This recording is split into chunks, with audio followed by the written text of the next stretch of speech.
As I told you on 9/11, I suddenly realized it was my task to make difficult books readable, which is what I've done on the back table. I sometimes describe myself as a man who reads big, thick, old books and writes modern, small books that anyone can understand. And actually, I rather enjoy it. I don't surf the web. People are disappointed when they run into me sometime and some other counter-jihadist, they go, "Have you seen my website?" No. I don't even go to my own website. I have very little interest in the web except for Craigslist and Yahoo headlines and Drudge. That's it. So I like reading big, thick, old books. I really do. But I thought when I got my books written, in which the Quran was easy to understand, here's Mahomet, easy to understand, all these books on Sharia and everything were easy to understand, I thought, we win. No, we don't even have game. Because what I discovered was, other than a minority view, and trust me, you are so minor, everyone else's reaction to the knowledge, to the answer to question, what is the true nature of Islam, react in fear, hatred, and anger. When I try to explain to people something about Islam, they're terrified. So I thought people would run when I got my books published, and indeed they did run away from me. So I thought there was just one great question. What is the true nature of Islam? But I found there was a second question more important. Why are we afraid to know Islam? Now, remember I told you about stories? Here's the thing. My books are factual. They work here. But in dealing with human beings, if you're going to make a sale, any salesman will tell you this, the facts are secondary to the feelings. And where you get feelings is from stories, amongst other places.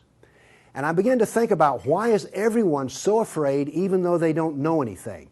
Well, it turns out they do know little figments of stories about Islam that involve violence. And the knowledge that they were into the slave trade does not come as a shock, really.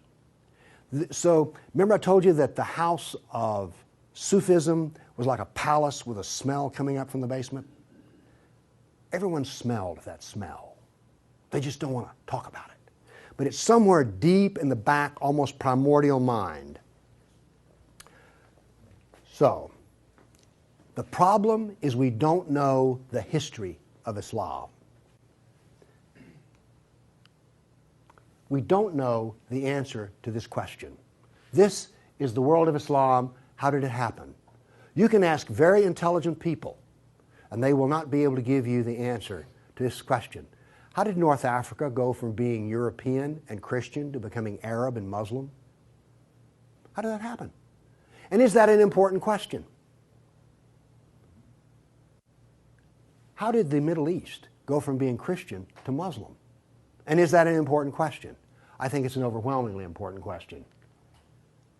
All right. Now, to understand how that Islamic world came about, we're going to have to go about and see how Islam entered our world.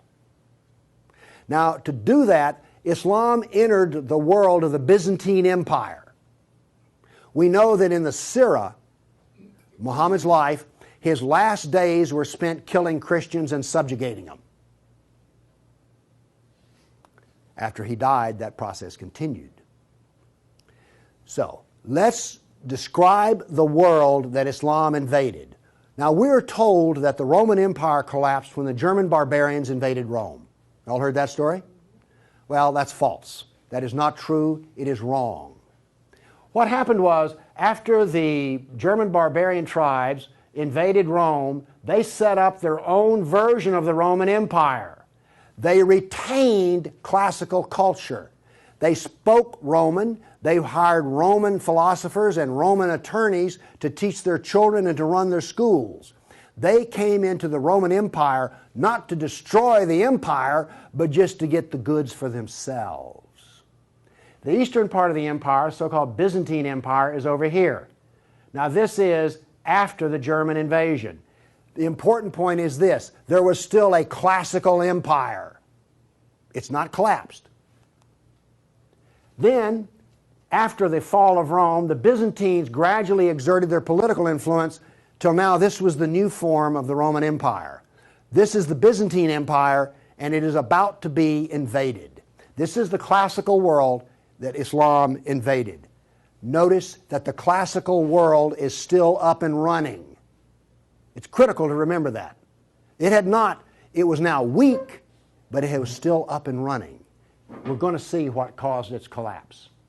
Here we see in 25 years, 3 stages of development of the spread of Islam. This is 25 years' work. How is it that the Arabs were able to do to the Byzantine Empire what the Persians could not do in Iran? Here's the answer to that question. It has to do with Iran, actually. The Greeks and the Persians had been having wars since forever. All right? The 300 at Thermopylae, that was about the Persians. All right? Alexander the Great, he defeated the Persians. The Persians kept hammering on the Romans and then the Byzantines, and 25 years before Islam invaded, there was one massive last series of battles that left Persia weak and the Byzantine Empire very weak. Then comes along the Black Plague. 1 person in 3 dies. So the Byzantine Empire, when Islam invaded, had been weakened by a long war with Persia and the loss of 1/3 of its population. The economy had collapsed by 2/3. You think the Obama economy is bad? Try 2/3. So we had an empire that was weak, invaded by people with a mission. Now what's important here is these 3 different shades of green represent the different caliphs. This empire is beginning to build here came from people who could be described as the apostles of Muhammad. Why is it important to know that? They knew Muhammad. They held his hand. One of them, Ali, married his daughter. Abu Bakr was his father-in-law. These people are not just brothers in the religious sense, they're brothers in the family sense. They knew Muhammad like I know my wife. And what did they do? Did they go out preaching the Quran? No, they didn't. They picked up their swords, got on their camels and horses, and went out whacking Christians and Persians. That is, this is the true nature of Islam. Here you see it. This is the fruit on the tree. Massive destruction. Now notice something else that's happened here. Egypt is the breadbasket of the Mediterranean. Syria, the heart of the intellectual world of the classical empire. In 25 years, the classical civilization lost its ability to feed itself and lost its biggest brain trust. This destroys classical Christianity. Christianity that we have today is a bloody stump of the original Christianity. Why? This destroyed the heart of it, transformed it. The first stage of the annihilation of classical empire, gone. The heart of it's gone. Okay. A century later, notice over here in Spain, 750 AD, Spain is already Muslim. This is rapid fire conquest. This is going to become very important because this happened as it were in the life of a nation overnight. This brutal assault is the key as to why we fear Islam. Now then, you're next going to see history that you've not heard before. I'm not a historian, but I am a scientist. And I can reason from data.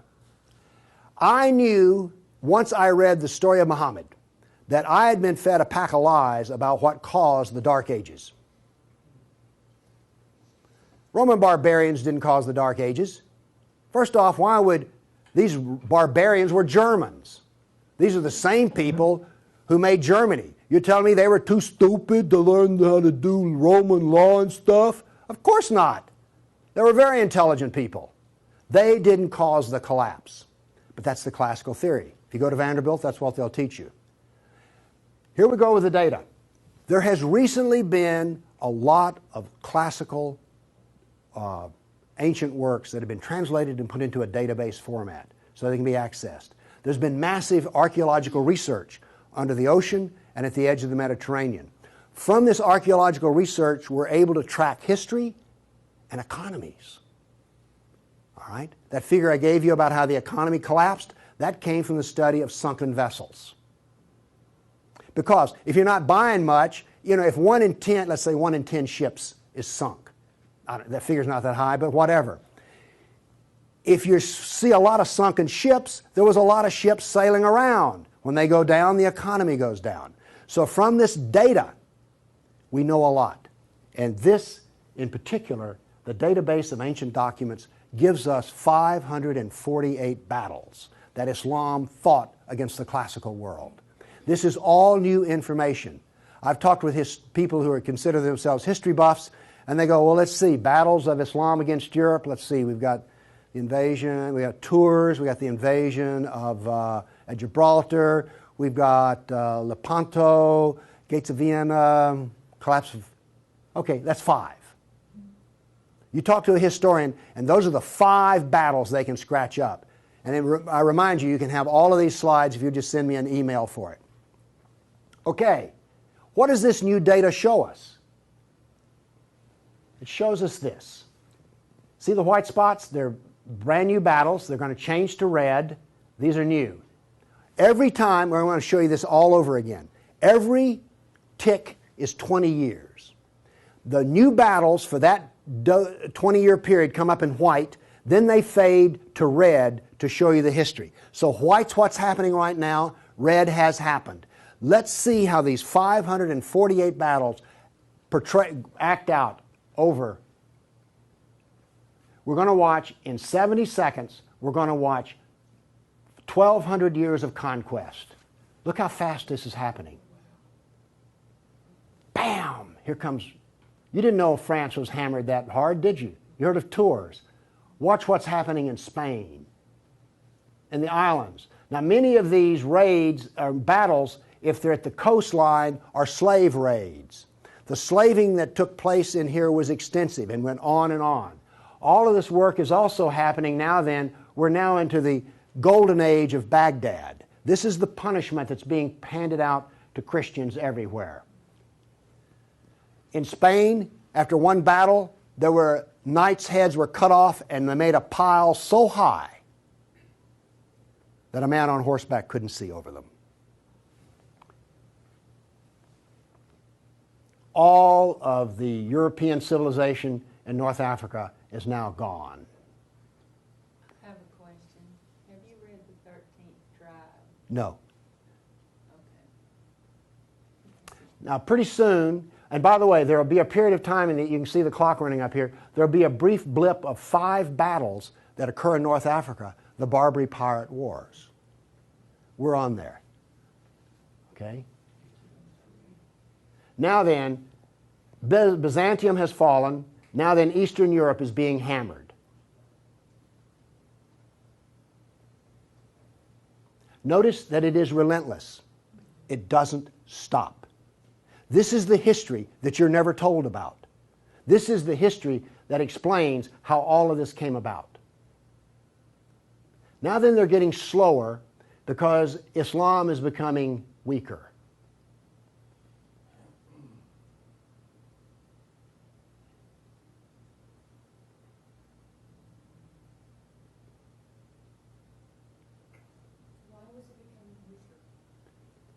Corruption. All empires collapse from the inside ultimately. Okay. I say that what caused the collapse of classical civilization was not the invading German barbarian tribes. I say that classical civilization was destroyed by Islam. Now comes the question, why do we not want to know that? We're going to answer that question. All right, now I want to give you the headlines. With all those little dots, basically what I've showed you is just quantity. Okay? Relentless, but quantity. Now I'm going to give, we gave you 1,200 years of battles in like 70 seconds. Now we're going to go through in about 4 minutes. I'm going to give you the headlines from each century so you will know the emotional tone of what is happening. All right, 7th century. Muhammad sent Khalid out, the sword of Allah, to the Jazima tribe to offer Islam. They refused. He annihilated every one of them. At the Battle of Oasis in Iraq, for 2 days he spent out rounding up the losers, put them in a dry stream bed, and cut off heads until the stream ran with blood. He then took the captain of the Zoroastrian Persian tribe. His wife was there. He cut off the man's head, let the blood drain into the soil, and raped his wife in the bloody soil. That was one of the companions of Muhammad. This is the nature of jihad. Where did Khalid learn how to do that? From Muhammad. From Muhammad at the Battle of Khaybar. Umar conquered Jerusalem, and every Jew and every Christian became a dhimmi, which is a third-class semi-slave. You're now going to see, for the next few centuries, you're going to see Golden Age. We're told this myth of the Golden Age, how wonderful Islam is. So here's what's happening during the Golden Age. They started attacking Sind, which is the Hindus. 26,000 Hindus died. Armenian nobles were herded into a church after a debate, and the building burned down on top of them. At Ephesus, 7,000 Greeks are enslaved. We're still having the Golden Age. All new churches were ordered destroyed. At Amorium, there was massive enslavement of all the Christians. The Egyptian Christians revolt over the jizya, which is the dhimmi tax under the Sharia. Churches are burned, vineyards destroyed. 10th century was still in the Golden Age. In Thessalonica, 22,000 Christians enslaved. Christians massacred in Seville. In Egypt and Syria, 30,000 churches destroyed. You have your religion, I have mine. Still in the Golden Age, 6,000 Jews in Morocco killed, hundreds of Jews in Cordoba killed, 4,000 Jews in Granada killed, Georgia and Armenia invaded. In Hindustan, 15,000 killed, 500,000 enslaved. Golden Age, still upon us. In Yemen, the Jews are given the choice of convert or die. The Christians of Granada are deported to Morocco, and in India, cities are destroyed under the order convert or die. In one town, 20,000 Hindus became slaves. Still the Golden Age. 50,000 Hindu slaves decided to get freedom by converting to Islam. A new 20-year campaign created 400,000 new Muslims out of Hindus. Buddhist monks butchered, nuns raped. In Damascus and Safed, mass murder of Christians. Jews in Marrakesh massacred. Tabriz, forced conversion of Jews. Still, we're in the Golden Age. There are riots in Cairo. Churches are burned. Jews of Tabriz are forced to convert. Tamerlane, one of the most evil men who ever lived, massacred 90,000 Hindus in one day. 30,000 in another battle, massacred in cold blood. Another Muslim leader takes 180,000 Hindu slaves. Oops, we're out of the Golden Age. See if you notice any change in tenor. Tamerlane destroys 700 villages in India. Now then comes He then turned to Iraq and annihilated the Nestorian and Jacobite Christians. The Nestorian Christians, half of the Silk Route in China was Nestorian Christian. The Nestorian Christians had emissaries and missionaries in the court of China.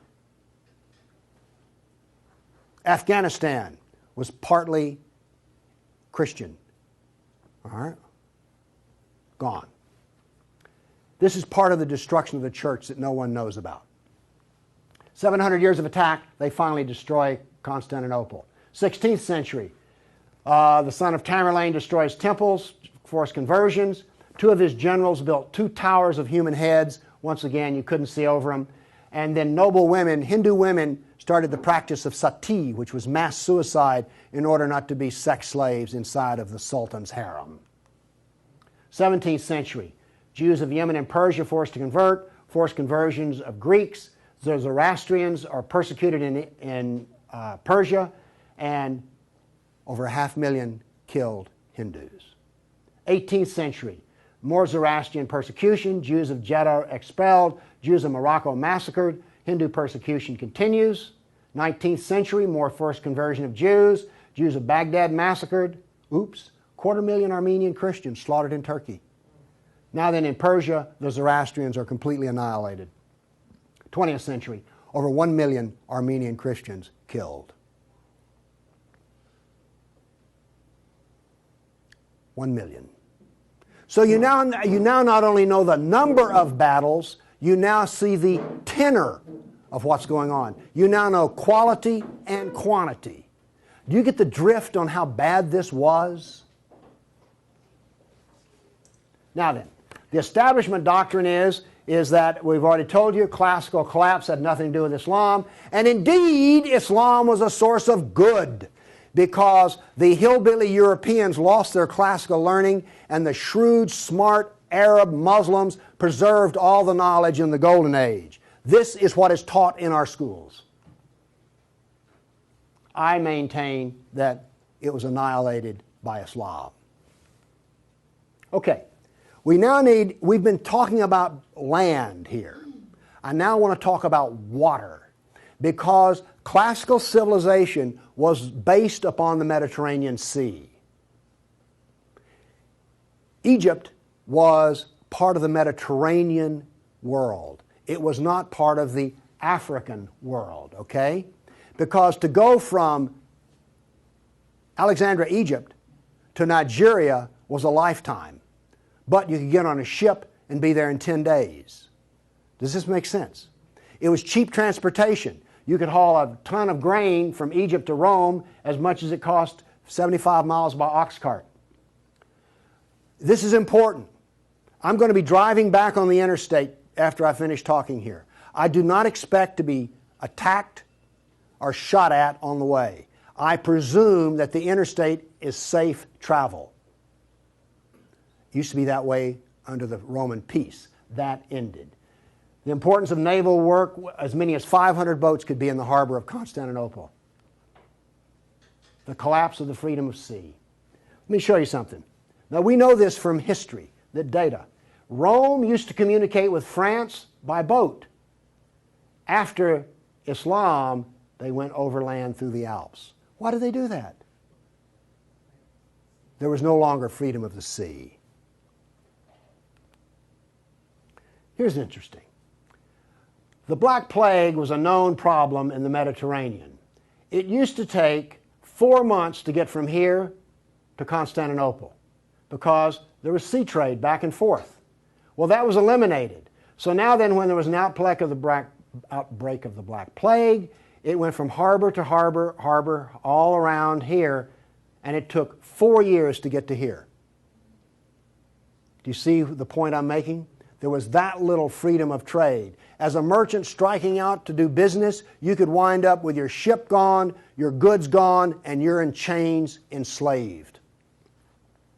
By the way, this cuts down a lot on commerce. A brag. The Christians couldn't float a plank on the inland sea. What did this do? It isolated Europe and impoverished Europe. So, you know the business of the Barbary pirates? You know the business of the Somali pirates? Same. It is Sunnah. It is Sunnah, the way of Muhammad. There's a famous hadith which is repeated endlessly in which Muhammad awakes in a dream and he sees his jihadists sailing the inland sea. Islam always practices, where possible, economic warfare. Muhammad attacked caravans. What was attacked in New York? Ooh, Trade Center. This, economic warfare. I am an admirer of Islamic civilizational war methods. They're superior to everyone else's thinking in war. They use everything for war. Everything, including the womb. This was an economic jihad. There were three, you've heard of the Dark Ages? Well, there were 3 Dark Ages. One in Europe, one in Turkey, one in North Africa. You weren't told that, were you? Wonder why. Here we see some ruins. What's the importance of these ruins? Well, they're up and standing. What happened to all the ruins in Rome? Well, the people who were still living there used them as quarries. They harvested them. The Colosseum remained simply because it was so big. What does this tell us here? If all this stone is still stacked up, there were no people. The invasion of North Africa was so brutal and so fast that it actually left in the harbor a layer of silt. Here's how that happened. North Africa used to be farmland, irrigated farmland. The Romans, clever men that they were, put along the roads in North Africa olive trees for shade and for keeping the road fixed for free. Because what would happen is you would bid on buying a lease on a stretch of Roman road in North Africa. You maintain the olive trees and the road, and you got to keep the olives. So the Romans got money from selling the lease, and then they got the road fixed for free, and somebody has a business making money. Is this clever or what? That all ended because the invading Arabs were not farmers, they were herdsmen. The people there were Christian, and so therefore when the average Arab family would own 50 goats. They put their goats out into the fields of Christians, and the Christians as dhimmis had no right to protest. Between death and the erosion of the crops, there was this produced a layer of silt in the harbors. So that's how brutal, hard, and fast came about this collapse of economy in North Africa. What was left for a European economy? Furs, lumber, swords, and slaves. We're now really getting to one of the points where we don't want to know this history. Anybody here all real proud about how some of your ancestors were taken off a coast in Italy and then put into a harem in North Africa? And now you have children from that who are distant relations. You see, you may have distant relations in the Arab world you don't know about because 1 million Christians were sold into slavery. And by the way, the Venetians helped to do that. And another embarrassing piece of news is this. The Jews were very big in the trans-Mediterranean slave trade. Nobody comes out of this looking good. No one looks good. Are you also beginning to see, like, I don't think I want to know any more about this history at all? Okay? Are you catching on here? All right. Now, the other thing we're told that's so bad about Christianity and so pitiful about those poor Muslims are the Crusades.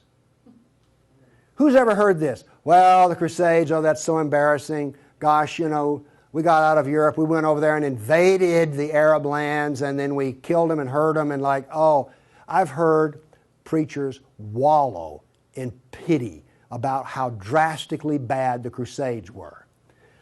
All right, first off, Islam, remember, destroyed 30,000 churches. The Jews and Christians were dhimmis.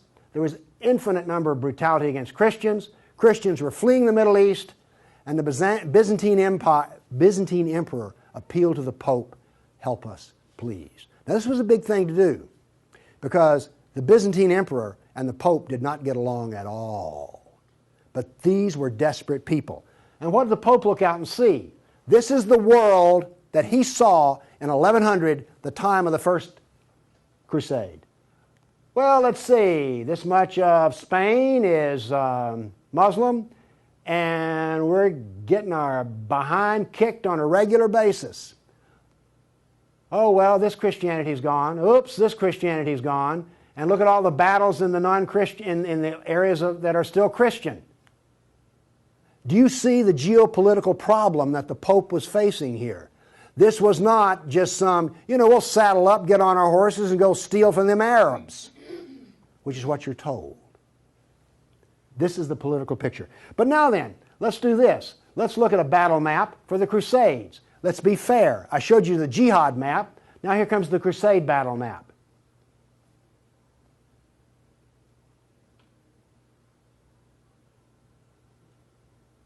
We're almost done. That's it.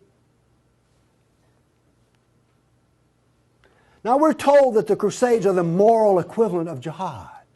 And therefore we need to be ashamed and whine and cry. All right. The Crusades were defensive, lasted 300 years, and the last one was over 800 years ago. All the jihad was offensive, lasted 1,400 years, and it's happening right now. In all probability, some Christian is being slaughtered in Nigeria today. Now, Is this moral equivalence?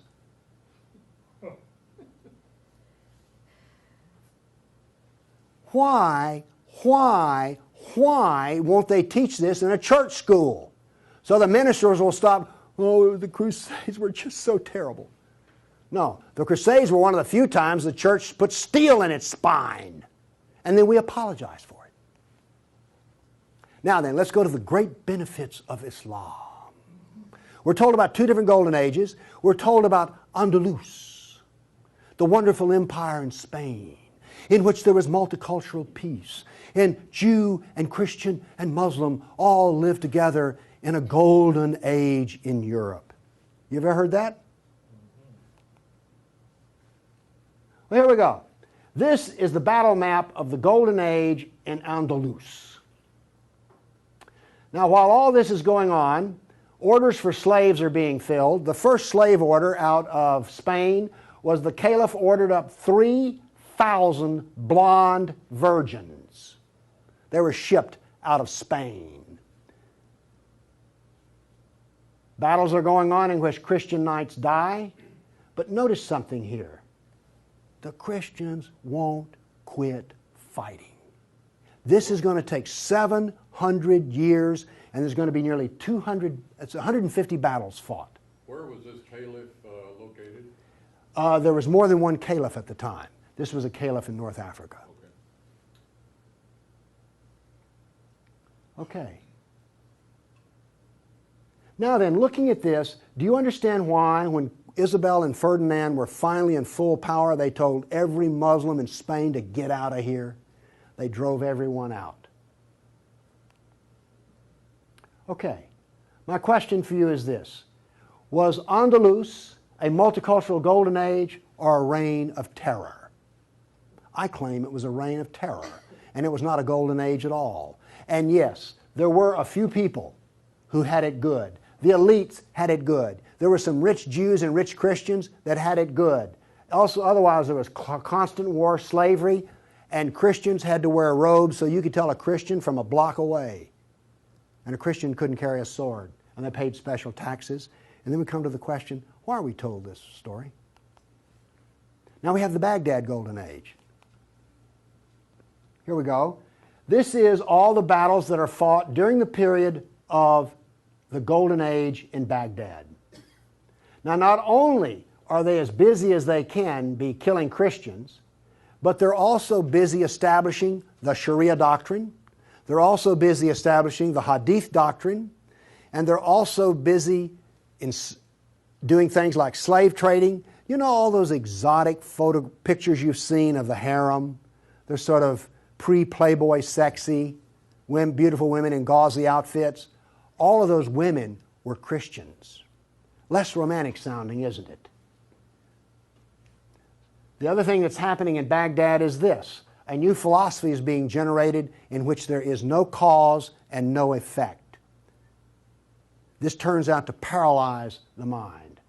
Okay, those were all the battles that were fought during the mythical Golden Age. Okay, during the Golden Age, Christians and Jews were dhimmis, Christians were sex slaves. Here's one that gets me. During this Baghdad Golden Age, they evolved a philosophy in which there were no laws of nature and there was no cause and effect. I'm a scientist. We work off of two laws, the law of contradiction, does the data contradict the data, and the law of cause and effect. I've just explained to you why, out of their Golden Age, why you don't find Muslims getting Nobel Prizes in science. You cannot be a scientist and not believe in cause and effect. You just can't. Won't work. Now then, the Christians did all of the vaunted translation of the Golden Age text, and get this. We're told that this was such a great peak of learning, they destroyed 90% of the books. And we're told that the remaining 10% they preserved is like, oh, this was the Golden Age. Oh, we live in eternal gratitude to the Muslims. If they had come along, we'd have had 100% of them. Presented with a library in India, the largest library in the world was a Buddhist library in Nalanda. They came to him and reported the existence after they had conquered, and they said, what shall we do with the library? The order from the general was this: if it contains any information that is in the Quran, we already have it, burn it. And if it contains any information that is not in the Quran, it is false, burn it. The same was done with most all of the libraries. And why are we told this was some wonderful golden age that preserved knowledge for us? Ottoman Empire, 1683. The reason I have this up here, Islam in Europe. That's the world today. I've now explained to you how this world came about. It came about through relentless, brutal persecution of everyone who was not a Muslim. Now then, let's change to modern times. All of that work stops in 1922. This works off a database of 19,000 jihad attacks since 9/11. There are things like this. I know the date, the country, the city, how many are killed, how many injured, and a description. Now, when you present a guy like me with 19,000 pieces of data, I start asking questions. How do we make this make sense? So let's make it make sense. By the way, you did hear all about these 19,000 attacks in the Tennessean and the local newspaper, didn't you? You did hear about this. It was on the nightly news. We heard about Fort Hood.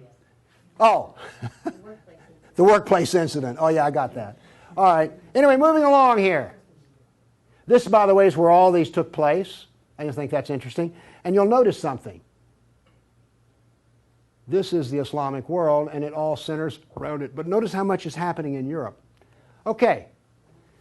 I take the data and I parse it and I divide it. I use Islamic doctrine to analyze this data.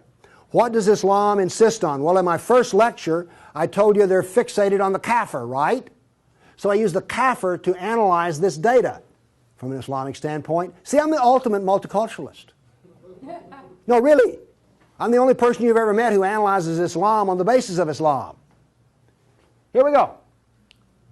Here we have, in the last 10 years, the total number of attacks. In the green, we have Muslim on Muslim violence. You mean a Muslim will kill a Muslim? Really? They're doing it in Syria as we speak, right? Remember Iran, Iraq? Okay.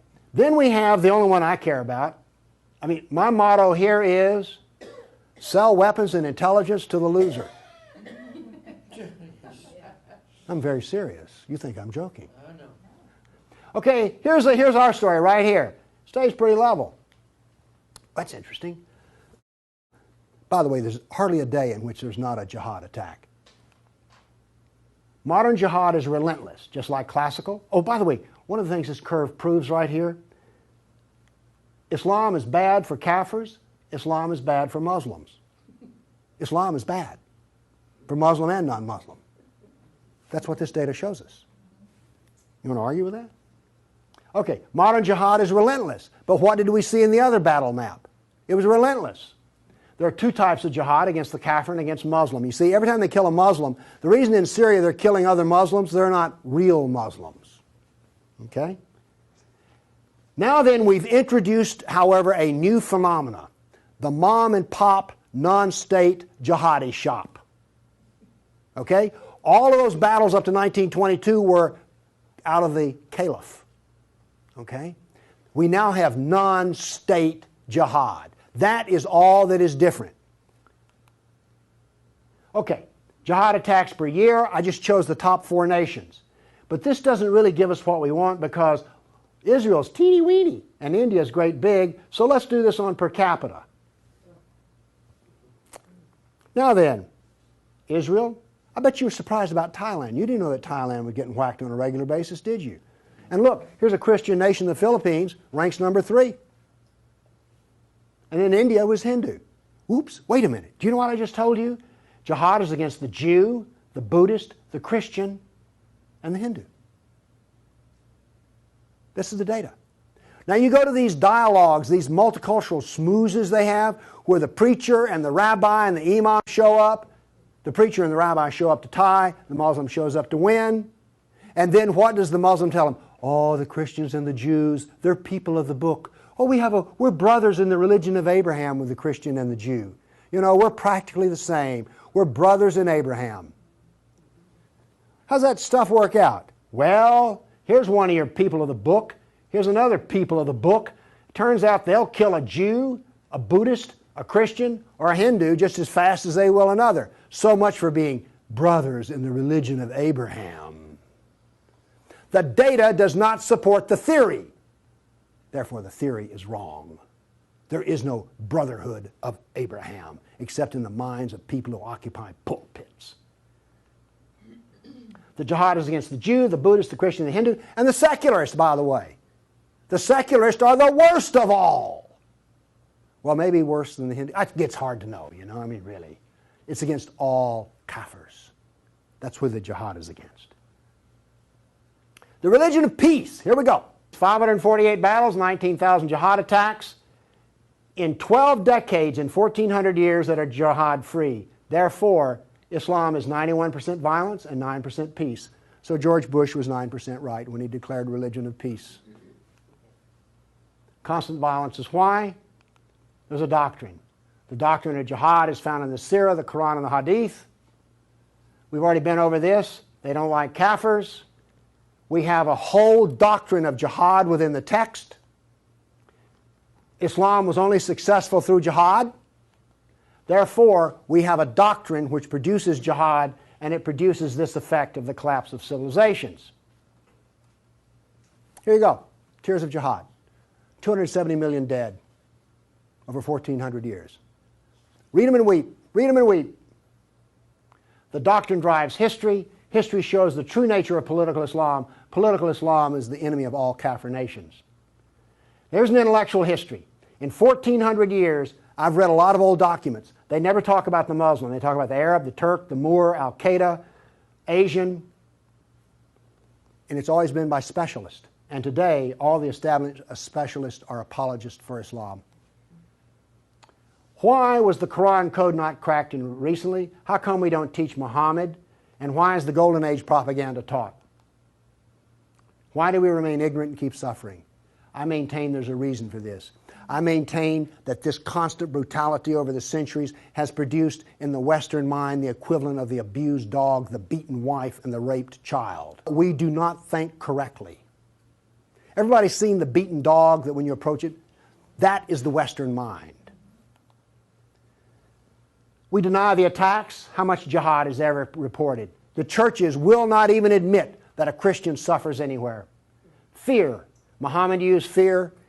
Any public critic of Islam has a certain fear element there. Guilt. Oh, we haven't treated Islam right. If we treated him better, everything would be good. We don't teach the history. We humiliated. Who here is going to go home and brag about how your ancestors were slaves, how your history was annihilated, and that all we teach is the lie of the Golden Age? Have you not noticed since 9/11 how bitter and angry politics has gotten? The reason is we're not allowed to get angry at the enemy, so we get cranky with each other. We're powerless. Anybody want to debate about this? The abuser. Muslims will not admit they sold a single slave or ever killed a person. They're arrogant and self-confident. Islam is perfect. Word Islam means submit. They expect submission out of us, and they get it. Islam is the victim. After 9/11, I heard this. The real victims of 9/11 were the Muslims. You've heard that anywhere? After 1,400 years of jihad, brutality, enslavement, theft, deception, rape, annihilation, and insults, the Kafir mind has become identical to that of an abused victim. Our only solution is to face our history and welcome it and embrace it. This is exactly the way we will heal our nation, is the way we heal a person who's been brutalized. You have to go back to the original event. And this is why we are afraid. Thank you.